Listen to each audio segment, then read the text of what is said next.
nunca haja com tramas, esquemas, etc. Porque o resultado disso, por mais inteligente que seja, o resultado pode ser desastroso. Há um escritor que diz que a vida é um sofrimento insuportável. Viver é um destino inexorável. Eu achava que todo mundo era muito feliz por existir.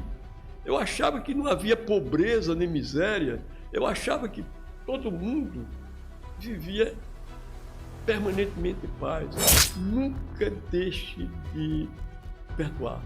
Nunca deixe de compreender. Nunca deixe de amar, mesmo os que lhe fazem mal. Família, nós estamos por aqui e eu quero pedir a você para se inscrever no nosso canal. O ato de se inscrever no nosso canal não é um terço, deixa eu falar com você, não é um terço do esforço que a gente faz para editar os vídeos, para preparar bons conteúdos com boas qualidades para enviar para vocês. Então ajuda a gente, se inscreva, compartilhe, comente, para que mais vidas possam ser impactadas. O nosso intuito aqui é que por meio dos episódios a gente consiga transformar vidas. O intuito do DDI Podcast é isso, né? Ser vida em outras vidas. Então se inscreve, compartilha, comenta, acompanha a gente nas mais variadas redes sociais e o meu muito obrigado a você que tem feito parte desse projeto. O Papai do Céu tem nos ajudado e muito. E você também, você faz parte desse projeto. DDI Podcast. Se inscreva, compartilhe, comente, acompanhe, fique agora com mais novo episódio. Vem! Salve, salve família, aqui é Flaudinho Andrade, DDI Podcast. Que honra estar mais uma vez aqui adentrando no seu lar, né? Todas as terças, quartas e quintas-feiras, agora em horário novo, às 15 horas, nós temos um encontro marcado contigo. Uma honra para mim poder adentrar no seu lar. Eu quero pedir a você, se você é novo no canal, se inscreva, compartilhe e comente para que tantas outras vidas possam ser impactadas. O convidado de hoje já veio aqui no outro momento, contou um pouco de sua história, mas hoje retorna, né? E vem inspirar, né, novamente a sua vida, a minha vida. Eu tenho certeza que o episódio de hoje vai te impactar. No nosso Instagram, no último mês, a gente atingiu aí uma marca de mais de 9 milhões de contas alcançadas aí. E isso graças primeiramente a Papai do Céu e a você que tem feito parte dessa história. E hoje eu estou aqui com ele, né? Alguém que faz parte da história de Arapiraca, um ícone do estado de Alagoas. Isso mesmo, estou aqui com ele, Dr. Geraldo Magelo. Boa tarde, doutor. Boa tarde, é um enorme prazer. Primeiro, esse ambiente aconchegante, harmônico, bonito, né? Da última vez que estive no seu programa, um programa leve, um podcast alegre, sobretudo eu me senti muito feliz. E hoje, ao me adentrar nesse ambiente, há um conforto não só emocional, você transmite muita simpatia, muita alegria, muita vontade, exuberantemente, com essa vida tão prazerosa, mas, sobretudo, esse ambiente extremamente acolhedor. Então, eu me sinto muito feliz em estar aqui. Coisa boa, que honra, estava dizendo aqui em off, né? Para mim é uma honra ter o senhor aqui, né? O senhor faz parte da nossa história, da história de Arapiraca. O senhor é um ícone para a gente, né? Quem nunca ouviu falar, né, do promotor de justiça, Geraldo Magelo? As pessoas falam nos corredores, falavam nos corredores da faculdade, falam na sociedade, e isso para a gente é uma honra, ouvir e ver o senhor, as palavras que vêm do senhor para a gente. É interessante, você traz uma coisa, Claudio. Realmente eu sou muito conhecido em Arapiraca. Talvez eu tenha deixado de realizar muita coisa que o meu eu, a minha vontade e o meu coração desejava que fizesse. Ou seja, eu acredito que nos meus 76 anos de vida, dos quais 51 dedicados praticamente a Arapiraca, muita coisa deixou de ser realizada. Mas há coisas interessantes, eu às vezes ando pelas ruas, eu ando normalmente, e quase que diariamente, e uma das curiosidades, certa feita, eu passando ali próximo ao Banco Itaú, certo? Tem mais ou menos aproximadamente um ano, um cidadão me parou, que eu não sabia exatamente quem era, porque todas as pessoas me conhecem em Arapiraca, disse, olha, se eu pedir uma coisa, eu tenho uma coisa para lhe pedir, mas tenho certeza que o senhor não vai me dar. Eu deveria ter feito, Flaudício, como o Ariano Suassuna, né? Ariano, o senhor sabe que eu não vou lhe dar, então não peça, né? Mas eu, gentilmente e tal, disse, depende. O que o senhor me pedir, eu posso até lhe dar, não sei, vamos ver. Aí ele apontou para o meu bolso, e eu portava uma caneta, e uma caneta Montblanc. Uma caneta, não é por ser cara, mas eu tinha um apego muito grande à caneta, aliás, tenho ainda, porque ela me foi ofertada, essa caneta me foi presenteada por Célia Rocha, quando eu fiz 50 anos. E eu tinha um apego afetivo, tenho um apego afetivo muito grande pela caneta. Aí ele retirou do meu bolso e disse, o senhor me dá essa caneta? Eu disse, lamentavelmente eu não vou poder lhe dar. Então, fatos dessa natureza ocorrem constantemente comigo. São pessoas que eu não sei, mas cujas pessoas eu tenho um imenso carinho. Eu sou de Arapiraca, vivo em Arapiraca, morro por Arapiraca e gosto dessa terra. Coisa boa, que honra, né? Eu ouvi as falas do senhor, ouvi a forma como o senhor se expressa, e o senhor falava aqui sobre suavidade, né? Sobre ambiente. Como é bom estar próximo do senhor. O senhor transmite uma paz, uma áurea muito boa. Olha, o maior elogio que eu já recebi na minha vida, e eu acredito que esse me encantou, e foi dado recentemente, né? E ele foi ofertado de uma maneira tão despretensiosa e tão aconchegante que aquilo me fez refletir. Eu chegava em casa, conversava a respeito disso, conversei com algumas pessoas amigas a respeito disso. Eu acho que de todos os presentes que eu recebi, esse foi uma enormidade de presentes. E um cidadão que é artista aqui, ele é um excelente pintor, o Mascaro, né? Eu até brincava com o Mascaro. A gente tem um quadro dele ali, ó. Um lindo quadro. Eu contratei o Mascaro uma vez, eu até brincando agora na inauguração da Casa da Cultura, eu encontrei lá, e eu disse, Mascaro, eu sei que você teve uma pizza, e eu não ia só a pizza. Não, doutor, o senhor sempre foi a minha pizza, a pizzaria Mascaro, né? Há um tempo atrás, eu tinha alguns anos atrás. Eu disse, sabe por quê? Porque era mais caro e eu queria mais barato, né? E ele ria e tal. E nós ficamos conversando ali. E eu lembrei a ele, certa feita, Claudio, de um quadro que eu encomendei a ele. E tem apenas o tema. Ele disse, olha, eu tenho um quadro com esse mesmo tema, uma pintura com esse mesmo tema, e você não vai ver essa pintura que eu tenho, que foi feita pelo Dija. E o mesmo tema eu vou apresentar para você. E você não vai olhar o que o Dija pintou e você vai fazer um quadro. Mas saiu um quadro maravilhoso e o tema foi Arapiraca. Ele fez um quadro grande, enorme, né? E realmente eu fiquei encantado com esse quadro. E eu uso os dois quadros na minha casa e o tema é Arapiraca. E são dois quadros encantadores. E o Mascaro, nesse encontro agora da Casa da Cultura, ele já se retirando, né? Faça os compromissos que ele tinha de dar aula de pintura. E ele dizia, olha, doutor Magela, eu vou lhe dizer uma coisa. E é uma pessoa que eu tenho contato, né? Foi o maior elogio aos 76 anos de idade que eu já recebi em toda a minha existência. O senhor passa luz. E realmente eu fiquei extremamente emocionado, porque eu acho que estou muito longe disso. Mas o comportamento dele, a atitude benéfica dele, me fez um bem tão enormemente gigante que ele não sabe o bem que ele me fez, e a partir daí eu procuro passar pelo menos uma réstia de luz. Exato.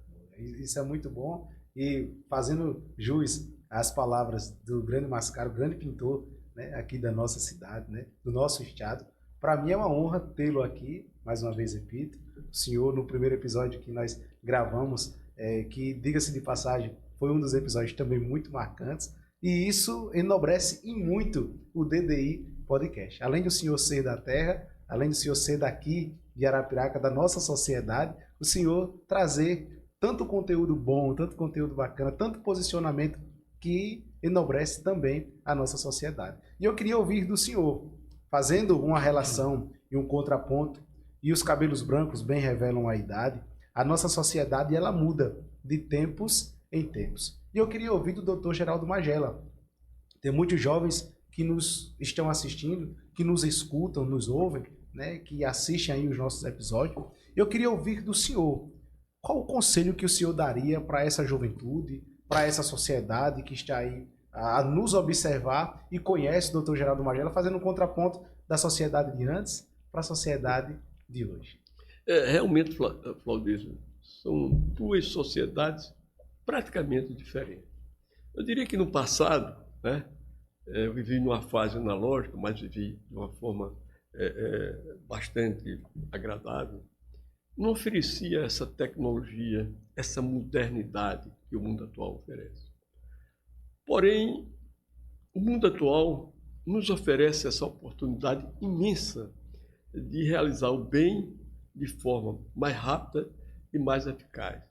Eu diria ao jovem de hoje, como se aplicou também ao jovem de ontem, ao jovem do passado, que seja sempre focado naquilo que faz. Ao procurar fazer uma coisa, procure dar o melhor que possa extrair de si. Essa é a primeira orientação. A segunda, sempre haja com um comportamento ético acima de qualquer suspeita, certo? Sempre haja com muita altivez. Nunca haja com tramas, esquemas, etc. Porque o resultado disso, por mais inteligente que seja, o resultado pode ser desastroso. Se dedique, empregue o melhor de si. Eu acho que na vida de cada um de nós, as coisas vão acontecendo. E acontecendo dentro de padrões os quais nós nos estabelecemos. Pode acontecer pontos fora de curva, mas se nós estivermos preparados emocionalmente para aquelas situações, até agradecemos a Deus por haver passado aquelas situações mais difíceis. Mas o primeiro ponto é esse: se dedique. Se dedique e se dedique com bastante comprometimento pessoal e ético naquilo que faz. Ao fazer, como eu disse da outra vez, fazer bem feito. Ao ser um vendedor de picolé, procure fazê-lo de forma mais entusiasmada possível. Ao fazer uma escrita, uma crônica, como eu faço sempre, eu passo 2 horas escrevendo no domingo e 1 hora corrigindo na segunda-feira para essa crônica ser lida dentro de 3, 4 minutos. Pode não sair a crônica que eu desejo, mas eu sempre procuro fazer o melhor que eu possa dar. Fazendo por esse caminho, comportamento ético e dando o melhor de si, não há como dar errado. O senhor é escritor e muito cirúrgico nas colocações, né, e nos seus posicionamentos. E eu queria ouvir do senhor, bem ressaltei sobre a questão da sociedade, que ela muda de tempos em tempos. De tempos em tempos também muda-se a política. De tempos em tempos tudo na nossa volta muda. Como é que o senhor vê hoje, como promotor atuante, que por muitos anos assim atuou, o judiciário no Brasil atual, 2025? Olha, eu vejo com uma certa preocupação, porque as demandas, os conflitos humanos, os interesses humanos, eles cada vez se acentuam muito mais. É claro que no passado, o juiz convivia, o promotor, harmonicamente com as pessoas. Hoje já não há essa convivência, hoje já não se conhecem as pessoas.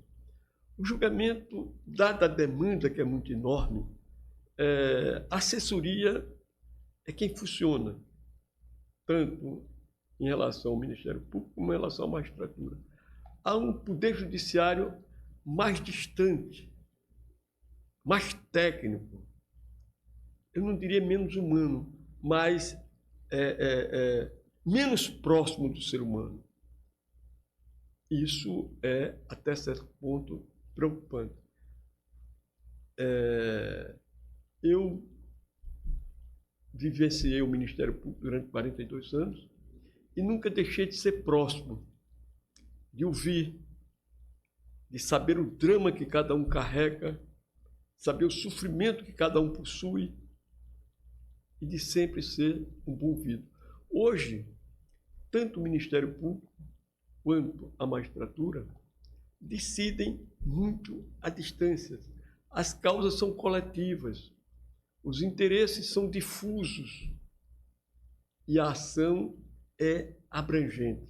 O contato humano está ficando mais distanciado, menos próximo, o que isso resulta não muito bom para a atividade jurisdicional.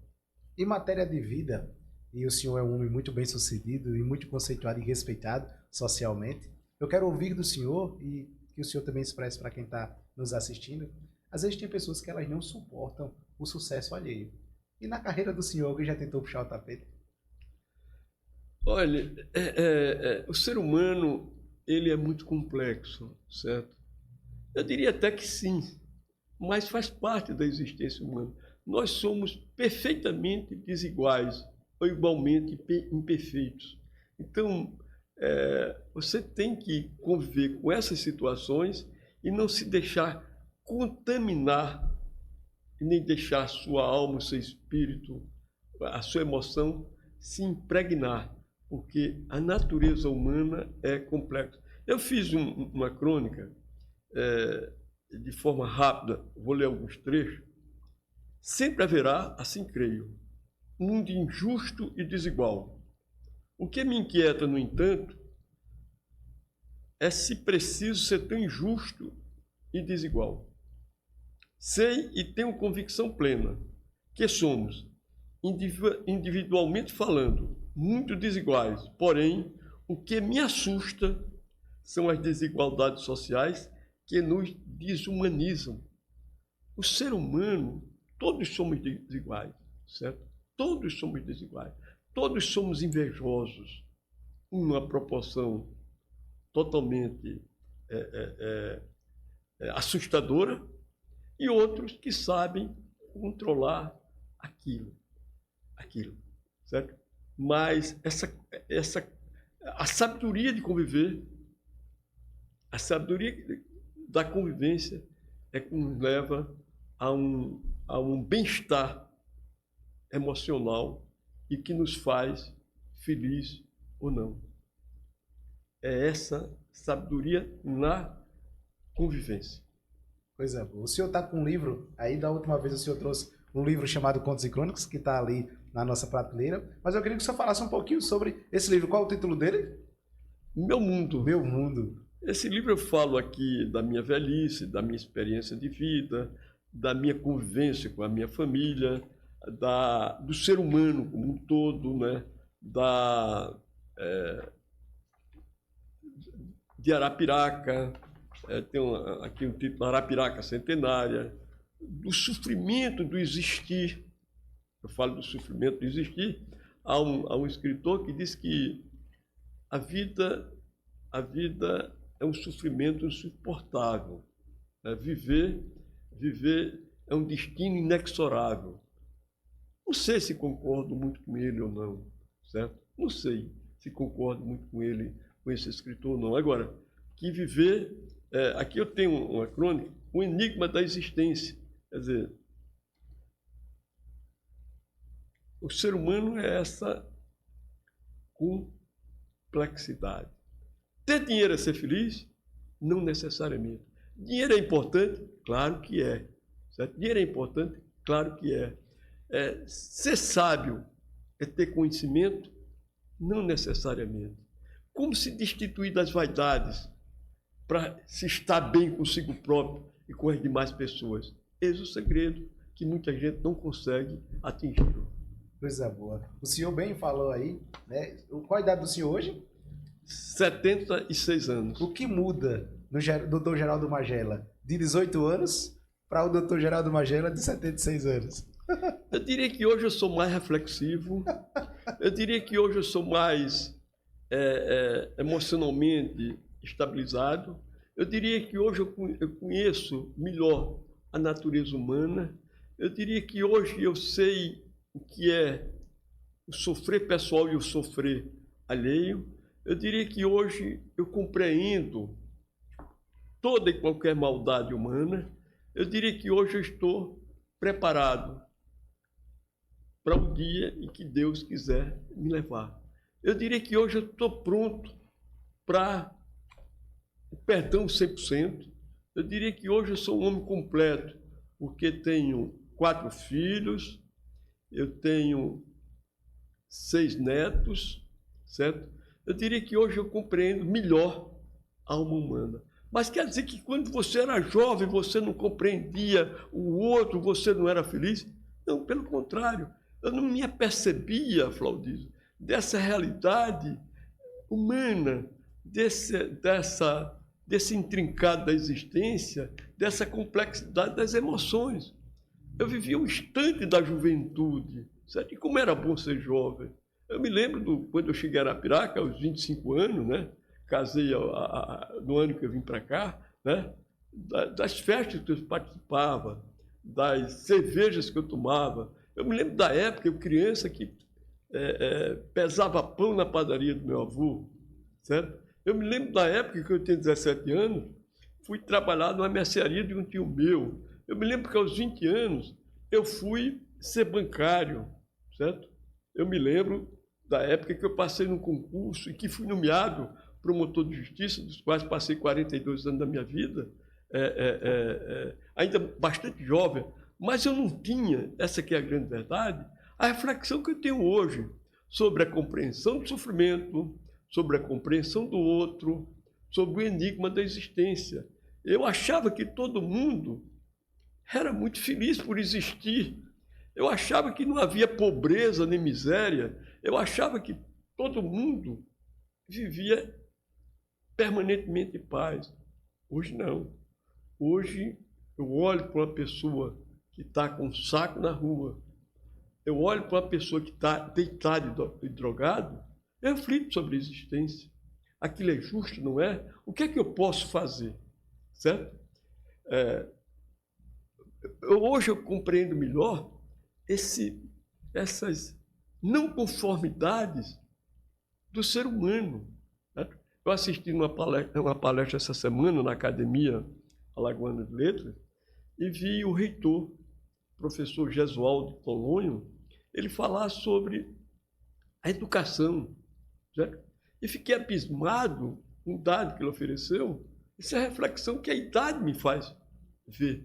Certo? Eu, aos 14, 15 anos, não tinha reflexão na vida.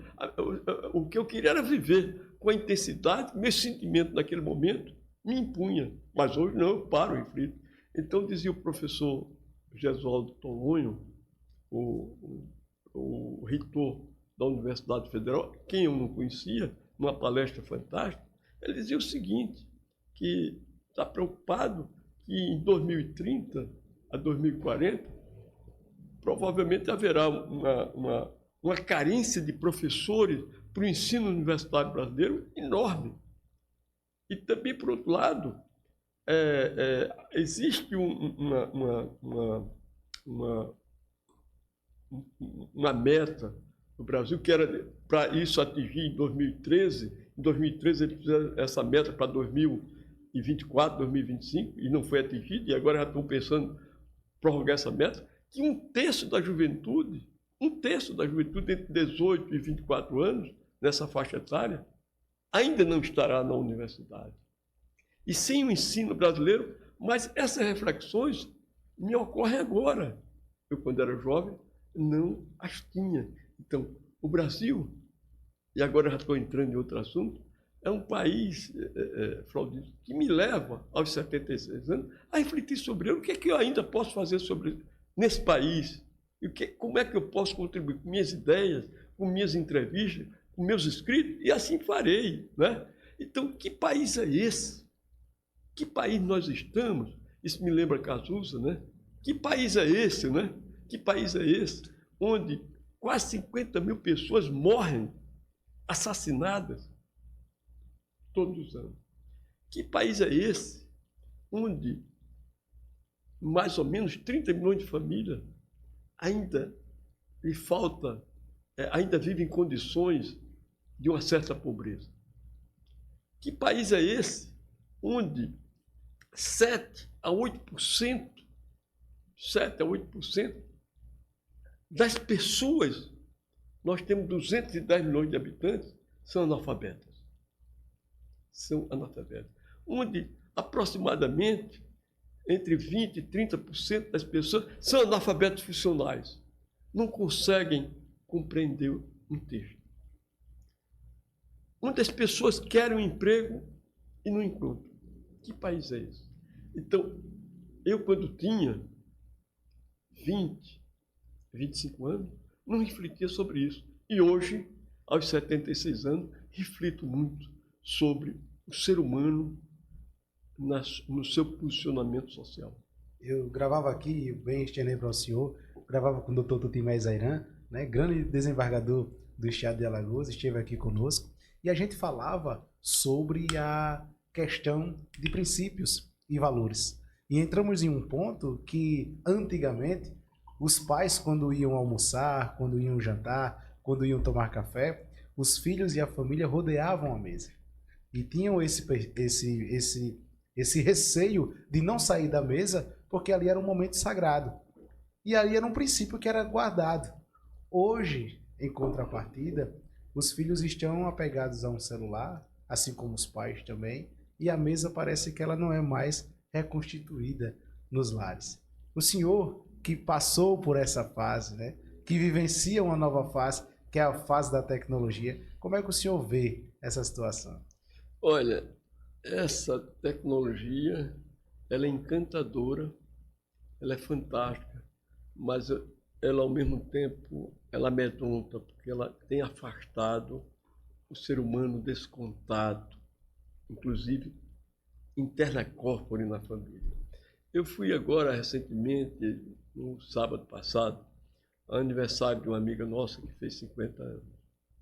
E lá tinha um grupo, entre os quais estava o meu neto, e 6 jovens na idade entre 12 e 15 anos. E eles 6 se sentaram numa mesa em separado. E eu tive a oportunidade de filmar com o meu celular. Todos os 6 estavam conectados, vendo o telefone. Eles não estavam agindo entre si. Isso é assustador, porque esse contato humano, essa proximidade, esse olhar, ele está deixando de existir. Os filhos hoje se prendem no quarto, eles se prendem no quarto, e mantêm contato com o mundo externo numa amizade virtual. É preocupante. Não sei exatamente qual a solução, certo? Eu diria que outra coisa que também está praticamente presente é a inteligência artificial. Há estudos que dizem em relação à inteligência artificial, e tem um neurocientista, o Nicolelli, uma das 20 gênios considerado do mundo, é um brasileiro, certo? Ele diz que essa tecnologia, essa inteligência artificial, está fazendo com que o ser humano regrida. Ou seja, está deixando de raciocinar e os nossos neurônios estão ficando preguiçosos. Daqui a alguns anos, obviamente um século, menos de um século, certo? O homem vai regredir ao invés de evoluir. E, por outro lado, esse mundo ser humano que assusta, que mata, que estupra, que rouba, que pratica pedofilia, enfim, esse ser humano, ele está usando também de toda essa tecnologia a benefício também do mal. Eu acho que alguma coisa precisa ser feita. O ser humano, eu não uso o gênero masculino e feminino, que eu acho que se engloba como ser humano, precisa de ter aulas e mais aulas nas escolas de como conviver. A aula do abraço, ou seja, está todo mundo, vamos nos comunicar, vamos nos abraçar, vamos nos entender, vamos interagir. E isso, esse afastamento, como você dizia há pouco, já começa de dentro da própria casa, o que é preocupante e o que é assustador. Como é que surge aí a inspiração do Dr. Geraldo Magela, mesmo com 76 anos, Uma agenda tão concorrida e corrida ainda escrever? Olha, eu criei uma disciplina, né? Eu leio aproximadamente 2 horas por dia. Normalmente eu leio 2 livros, né? Agora eu estou lendo O.J. Simpson, né? É uma história interessante, é um jogador americano, esses fatos se passaram. É um livro de quase 500 páginas em 1994, nos Estados Unidos, que depois ele era um jogador famosíssimo, né? Um jogador de futebol americano, e depois ele foi posteriormente, ele foi acusado de matar a mulher, e tudo leva a crer que o fez, né? E depois ele foi, anos após, ele foi preso por assalto a um posto.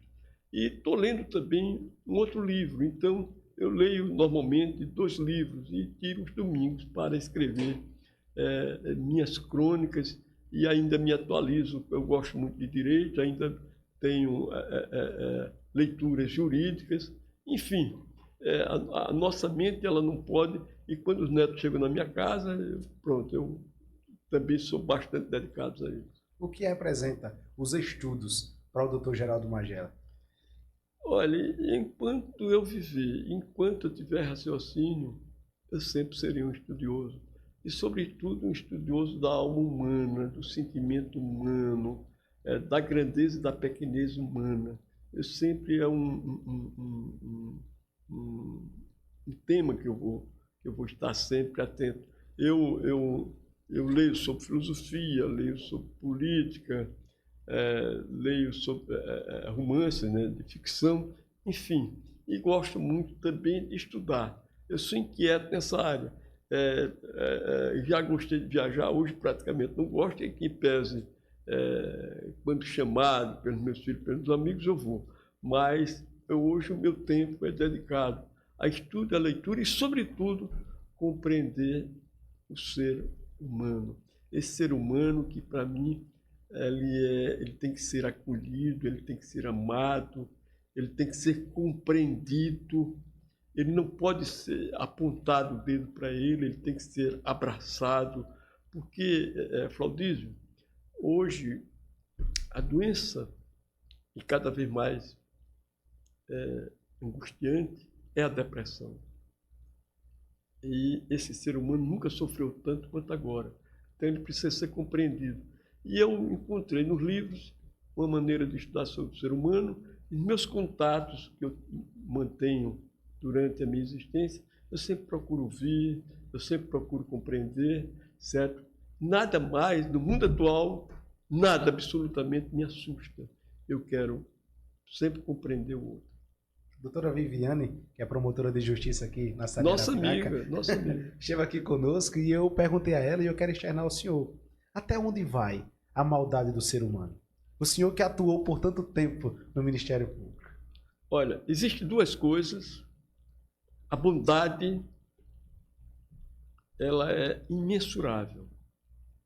A maldade também é imensurável. Esse ser humano que é capaz de gestos extremos de compreensão e de amor, esse mesmo ser humano é capaz de gestos mais odientos e mais repugnáveis. Esse ser humano que acolhe é o ser humano que odeia. Esse ser humano que perdoa é o ser humano que vinga. Esse ser humano que ama é o ser humano que apedreja. Há um poeta, me lembro já o nome dele, né? É o Augusto dos Anjos. Dizia: a mão que afaga é a mesma que apedreja.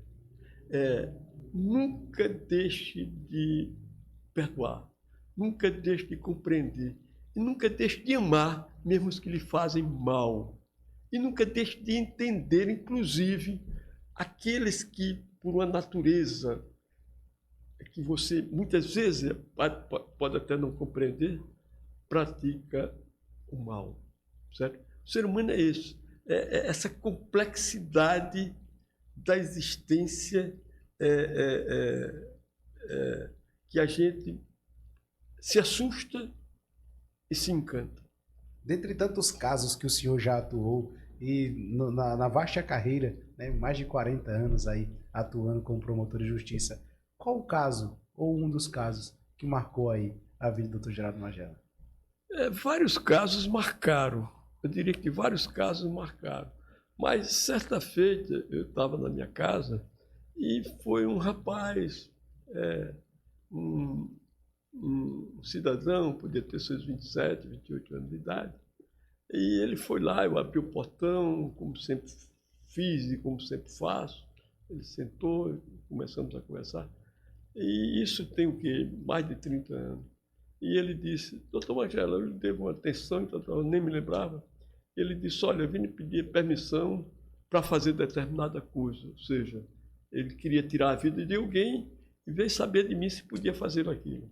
E aproveitei e dei vários conselhos a ele que aquilo não era um bom caminho.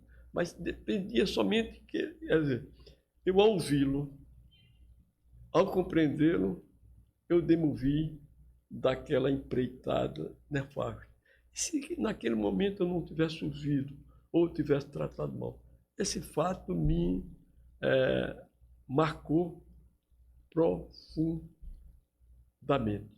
Ou seja, você, por mais apressado que esteja, e por o cargo mais relevante que você exerça, sempre compreenda que o outro merece ser ouvido e compreendido.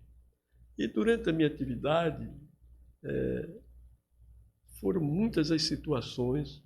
Me lembro bem que eu estava no fórum fazendo júri e entrou um cidadão lá de chapéu na cabeça. E esse júri foi no Clube dos Promotores.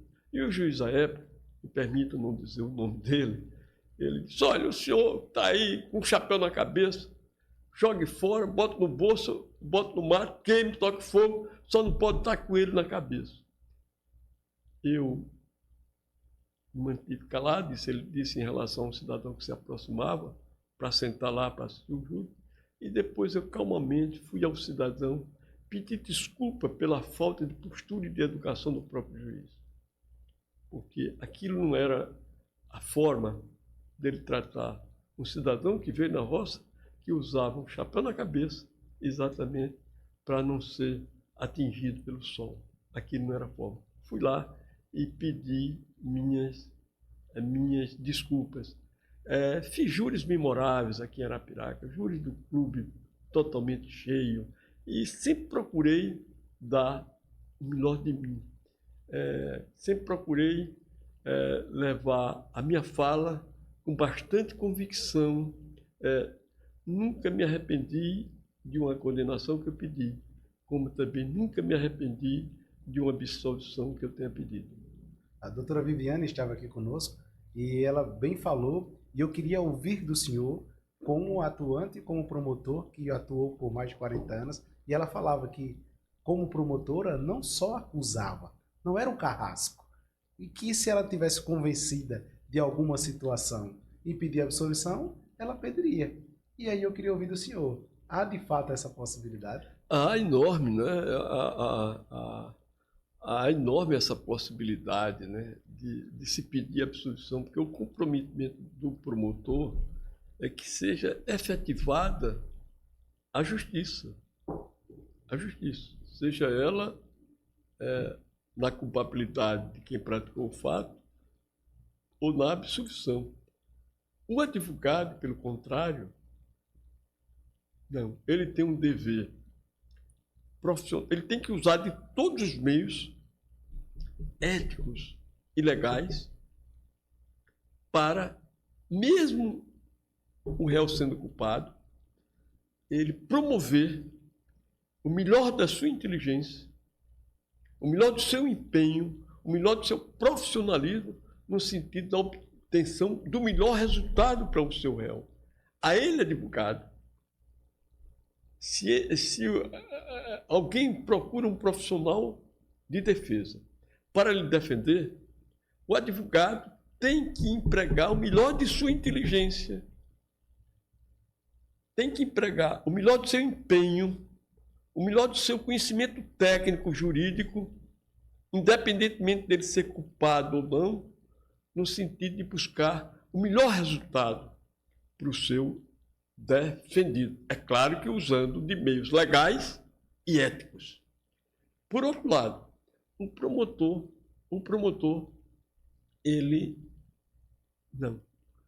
tem que procurar, por todos os meios, que no seu entendimento a justiça seja efetivada, a justiça seja realizada, a justiça seja concretizada. O advogado não. Se eu contrato um advogado para me defender de um injusto penal, esse é o linguajar técnico, de um injusto penal, de uma transgressão normativa, jurídico-penal que eu tenha cometido, eu tenho que obter daquele advogado todos os meios de defesa em que ele possa empregar, no sentido de obter o melhor resultado possível. Esse é o papel do advogado, certo? Esse é o papel do profissional. Ele tem que dar o melhor que possa dar. O promotor, ele vai dar o melhor que ele possa dar, no sentido que a justiça seja efetivada, seja absolvendo ou condenando no caso de uma transgressão, no caso de uma transgressão à norma jurídico-penal. Coisa boa, viu, senhor? Como é bom ter uma pessoa tão inteligente aqui conosco. 76 anos de idade, de vida, de trajetória. Eu queria ouvir do senhor. Se arrepende de alguma coisa? Não, eu acho que eu posso ter algum tipo de arrependimento de uma compreensão que não tenha sido naquele momento. Posso me arrepender de uma impaciência que eu tenha tido quando deveria ser mais tolerante, de uma grosseria que eu tenha feito, certo? Enfim, de um perdão que naquele momento eu não tenha conseguido ter dado, de um pedido de desculpa que deixei de fazer, essas coisas do dia a dia, do viver diário, certo? Que a gente, às vezes, trata mal, às vezes um caixa de uma padaria, às vezes é um tanto quanto intranquilo nesse viver diário, e muitas vezes a gente é deselegante, deseducado, ofensivo, por essas atitudes aí, mas, de um modo geral, não, de um modo geral, que eu tenha feito um júri, que eu tenha pedido a condenação, que o cara tenha merecido ser absolvido, de um mal pensado que eu tenha provocado, não. Nesse sentido, a minha consciência é muito tranquila, certo? É muito tranquila. Hoje eu me dedico, como eu disse há pouco, à compreensão da existência humana. Eu me dedico a compreender o próximo. Eu me dedico a ler, sobretudo, sobre... Você vai ler um Dostoiévski, Crime e Castigo. Um livro fantástico. Você vai ler um Victor Hugo, Os Miseráveis. Boa! Que livro fantástico. Você vai ler um Covades, certo? Que livro fantástico, certo? Então, um livro que eu aconselho, é um dos livros que eu li, de uma significância extraordinária, é o Triste Fim de Policarpo Quaresma. Um livro agora que eu estou lendo, simultaneamente, juntamente com o O.J. Simpson, Os Contos de Rubem Fonseca. Rubem Fonseca é um contista, assim, de inigualável, já falecido, certo? Mas os contos dele, eu comprei todos os contos de Rubem Fonseca, e há um conto interessante que, se me permite, eu rapidamente me referi a ele. Esse conto me impressionou muito. Esse conto é intitulado O Natal. E, no dia de Natal, no véspera de Natal, ele não era casado, não tinha filho, morava só, não tinha parente, não tinha ninguém. E ele resolve sair à rua.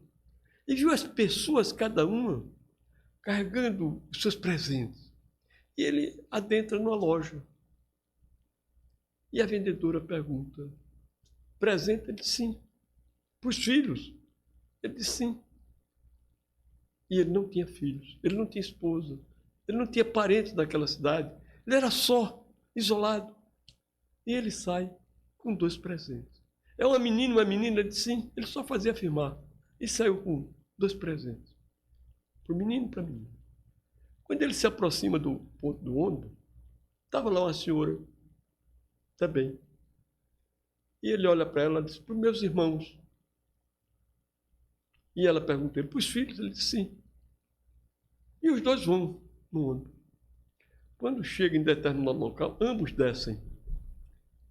E ela se adentra a casa dela. E ele vai para a casa dele, com os 2 presentes na mão, para os filhos que ele não tinha. Não tinha filhos. Quando ele chegou em casa, no apartamento dele, ele volta para a casa dela, bate a porta, ela abre a porta. Disse, vim conversar um pouco. Ela se adentra. Eu vou lhe apresentar meus irmãos.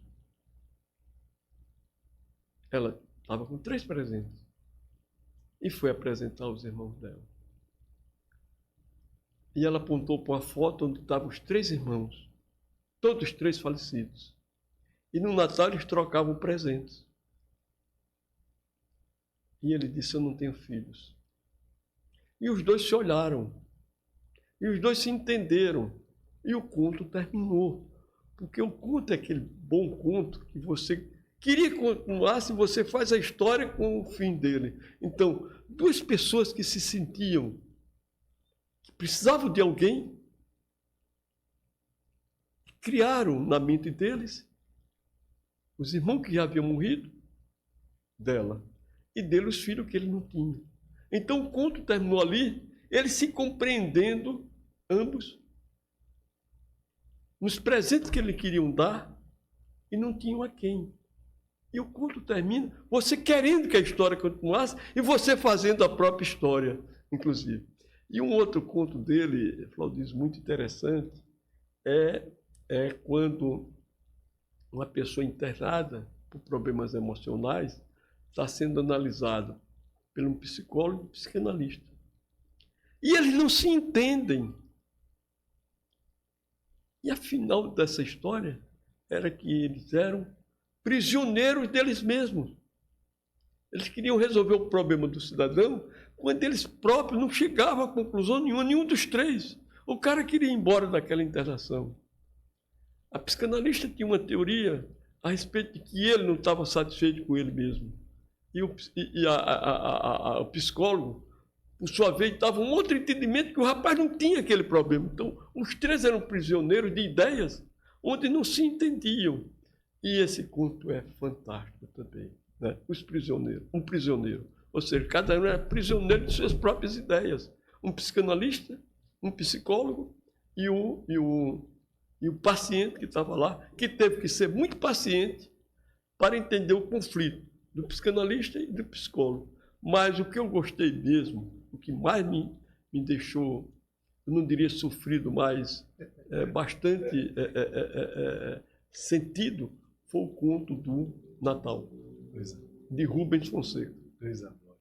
Como é bom, né? Como é bom, repito mais uma vez, conversar com pessoas inteligentes, e o senhor é uma delas. O senhor bem falou aí algo sobre ser prisioneiro de si mesmo, e aí eu conversava com o doutor Raimundo Palmeira, grande advogado criminalista do nosso estado, e a gente falava sobre a questão de julgar o outro, né? Julgar além. E muitas das vezes a gente se apega e vê a situação de que as pessoas, ela olha para o outro, mas com os próprios olhos. E essa fala de que olha para os outros através de seus próprios olhos, é que eu julgo o outro não pela capacidade do outro, mas pelo que eu faria no lugar dele. E isso a gente acaba esbarrando numa problemática social. Como é que você vê essa questão? Realmente, a gente julga o outro pelo olhar que a gente tem do outro. A gente não procura ouvir o outro, a gente não procura sentir o outro na complexidade de cada um. Mas você tem trazido aqui pessoas extremamente inteligentes. Eu gosto muito da Viviane, de quem somos amigos. É uma pessoa que trouxe, eu acredito, muita luz nesse podcast seu. Depois você falou aí no Palmeira, no no Sebastião Palmeira, Doutor Raimundo. O Raimundo Palmeira, um grande advogado na área criminalística, eu o conheço há muitos anos. E trouxe essa figura também de Arapiraca, né? Que é o Tutimés, né? Tutimés. Eu vou combinar com ele agora está viajando, se não me engano, para a Europa, que é o desembargador, é uma figura que viveu muitos anos aqui em Arapiraca, e que nós temos amizade intensa e imensa, né? Eu tenho por ele um afeto muito grande, que ele foi advogado aqui comigo durante bastante tempo, que é o Márcio Roberto Tenório de Albuquerque, cunhado do Dr. Walter, aqui, Walter Scioli, né? O Walter é casado com a irmã de Márcio. Então, são pessoas que vão e são, né? Vou trazer também aqui para lhe apresentar ao Dr. Lucas Mascarenhas, grande figura humana, tenho por ele uma amizade forte, um afeto intenso e um relacionamento muito saudável. Então, você está de parabéns, porque eu me sinto tão pequeno diante dessas pessoas que vieram e que vão vir aqui fazer o seu podcast, porque eu tenho que me preparar muito mais, com muito mais antecedência, para, pelo menos, me ombrear-se um pouco a essas inteligências que já passaram, que vão passar, certo? Flaudir, eu acho que você, com esse podcast, está trazendo Arapiraca dentro dessa modernidade, dessa comunicação, que tem muita coisa boa dentro dessa modernidade atual, tem coisas extraordinárias, né? Você trazendo uma contribuição muito grande à cultura de Arapiraca, ou seja, a essa comunicação, que essas pessoas que constituem o seu público possa acreditar que elas podem chegar, ou seja, uma Viviane futuramente será uma procuradora de justiça, e não tem a menor dúvida, com bastante brilho. Aqui já passou o Márcio, foi advogado aqui, e que trará uma grande contribuição, que ele no passado era um sargento de polícia, e que foi o Procurador-Geral de Justiça de Alagoas, e foi o Corregedor-Geral de Justiça do Ministério Público, e hoje é desembargador. Tutimés, uma inteligência admirável. Portanto, eu acho que esse podcast, você está trazendo à população de Arapiraca e do Agreste, do estado de Alagoas, certo? E além fronteiras também, uma grande contribuição ao conhecimento humano, porque já ouvi uma fala, impedir o conhecimento não é bom, porque impedir o conhecimento é crime, e você, pelo contrário, você divulga o conhecimento, você traz aqui pessoas que vão enriquecer aqueles que ouvem e que vão lhe dar um norte na caminhada da existência. O senhor falou sobre a tecnologia. Na concepção do Dr. Geraldo Magela, até onde a tecnologia ela é benéfica e ela é maléfica para a sociedade? Depende de como se usa. E o grande processo hoje é educar as pessoas para que usem a tecnologia voltada para o bem, voltada para o bem-estar individual e coletivo de todos nós.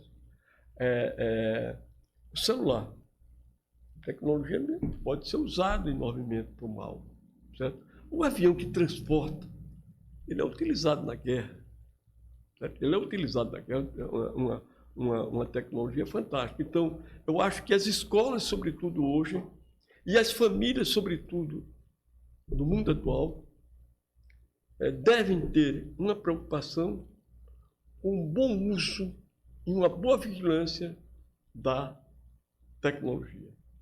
Porque, como ela traz uma contribuição fantástica, enorme, imensurável para o bem-estar da humanidade individual, ela pode também trazer essa mesma tecnologia ser extremamente nocivo, a começar do afastamento das pessoas. Então, eu acho que há uma preocupação muito grande, há uma preocupação muito presente e há uma preocupação muito atual para que essa tecnologia ela venha cada vez mais em proveito, ela está vindo. mas que ela não seja usada para o mal, porque se não for bem orientada, ela é extremamente nociva. E uma coisa que me assusta, que eu ainda não entendo bem, que eu estou dando meus primeiros passos, é com a inteligência artificial. A começar do nome, artificial, porque nada substitui essa inteligência natural nossa, certo? Nada substitui. Porém, a inteligência artificial é assustadora. Outro dia a pessoa colocou no telefone Geraldo Magela Pirauá. Estavam dados ali que eu não sabia sequer, que eu não me lembrava, inclusive, daquilo, certo? Então, como se utilizar essa inteligência artificial, essa tecnologia, precisa hoje de um processo educativo muito forte. Doutor Geraldo Magela, quais são as prospecções futuras da vida do doutor Magela? Olha, hoje estou muito em paz comigo, eu estou muito satisfeito comigo, eu estou muito inquietude comigo, certo? Eu tenho comprado, a minha mulher disse, onde é que você vai botar tantos livros? Aí encomendei, contratei um bibliotecário, ele esteve lá em casa, um Nestor, gente muito fina, e ele disse, olha, só fora os jurídicos, o senhor conta aqui com mais de 1000 livros, afora os jurídicos. Então, hoje eu quero paz, que é tudo como eu estou vivendo, fazendo minhas leituras, ainda hoje as fiz, né? Ainda hoje eu leio o jornal, o jornal impresso, né? Leio o jornal impresso. Então, eu quero apenas isso, ou seja, fazer minhas leituras, escrever meus textos e, sobretudo, essa convivência com todas as pessoas de todas as classes sociais, esse aconchego, esse olhar, esse entender, esse me aproximar, esse compreender o outro, frequentar o mundo das artes. Tenho ido muito à Academia Alagoana de Letras, à Academia Arapiraquense de Letras, mas sem nenhuma pretensão. Eu quero estou com um livro para lançar e para o ano também tem um outro, mas sem grandes ambições, quietinho, oferecendo aquilo que eu possa extrair de mim como contribuição para que a humanidade, as pessoas sintam, sobretudo, conforto. Então, li, gostei e tal, e isso já me satisfaz. Se o amanhã não existisse, o que é que o senhor diria hoje? Olha, é interessante, eu li um livro recentemente, você me perguntou muito, falando de Eduardo Genetti, e ele fala no presente absoluto, que na verdade só existe o presente absoluto, né? O amanhã é um ponto que a gente não sabe bem, a gente planeja, a gente vive bem, ele chama de presente absoluto. Esse presente aqui é absoluto, que a gente deve tirar o melhor proveito dele. Mas o amanhã, se não existisse, foi a sua pergunta, se o amanhã não existisse... O que é que o senhor diria hoje? Eu diria que é pergunta interessante, né? Se o amanhã não existisse, o que é que eu diria hoje? Certo? Que realizei um bom combate e que amanhã que se amanhã não existisse, o que é que eu diria hoje? Isso. Que o amor e o perdão são as maiores expressões que o ser humano possa deixar como legado.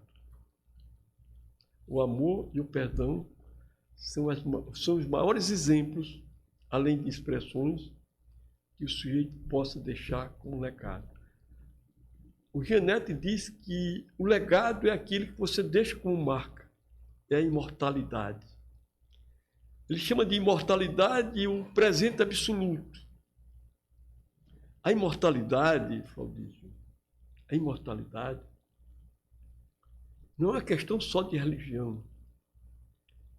A imortalidade é aquilo que você deixa como legado para ser lembrado. Lampião deixou o legado da perversidade. Ele está numa imortalidade, não da alma, mas na imortalidade da lembrança. Eu acho que o maior legado que eu poderia deixar para amanhã é o legado, sobretudo, de que o amor é a maior expressão humana. E o perdão é a maior expressão também humana. Amor e perdão são as maiores certificações que o ser humano possa fazer. Então, para amanhã, que eu possa ser lembrado por algum ato de amor, por algum gesto de perdão, para mim seria um grande legado. Coisa boa, que honra ter o senhor aqui conosco. Você que é novo no canal, se inscreva, compartilhe, comente. Tenho certeza que esse bate-papo inspirou a sua vida, né? Tenho certeza que esse bate-papo te impactou. E pra gente é uma honra, né? Foi uma honra ter aqui conosco o Dr. Geraldo Magela. Dr. Geraldo Magela, me alegro muito em tê-lo aqui conosco. E eu quero que o senhor externe as considerações finais. Fique à vontade. Como é bom ter o senhor aqui conosco. Claudísio, você, primeiro, eu disse aqui no início, esse ambiente extremamente confortável, vendo um quadro ali do Mascaro, de uma atriz. Isso. Uma atriz fantástica que está ali. Certo? E segundo é que eu me sinto renovado, ou seja,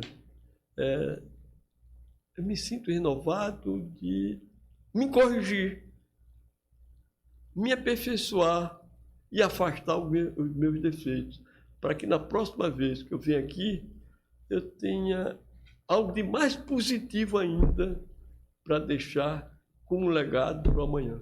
Coisa boa, coisa boa. Muito obrigado. Esse livro aí, o senhor vai autografar para mim, né? Coisa boa.